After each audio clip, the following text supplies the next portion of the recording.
নমস্কার। কবি শঙ্খ ঘোষের কবিতা মিথ্যে কথা। লোকে আমায় ভালোই বলে, দিব্যি চলন সই, দোষের মধ্যে একটু নাকি মিথ্যে কথা কই। ঘাটশিলাতে যাবার পথে ট্রেন ছুটছে যখন, মায়ের কাছে বাবার কাছে করছি বকম বকম। হঠাৎ দেখি মাঠের মধ্যে চলন্ত সব গাছে এক এক রকম ভঙ্গি ফোটে, এক এক রকম নাচে। ওমা দেখো নৃত্যনাট্য! যেই বলেছি আমি, মা বকে দেয়, বড্ড তোমার বেড়েছে ফজলামি। চিড়িয়াখানার নাম জানো তো আমার সেজমেশ্বর?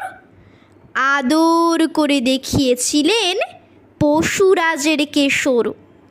কদিন পরে চুন খসানো দেয়াল জুড়ে এ কি ঠিক অবিকল সেই রকমই মূর্তি যেন দেখি। ক্লাসের মধ্যে যেই বলেছি সুরঞ্জনার কাছে, জানিস আমার ঘরের মধ্যে সিংহ বাঁধা আছে।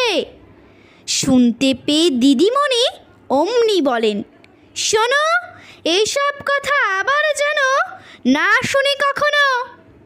বলি না তাই সেসব কথা, সামলে থাকি খুব।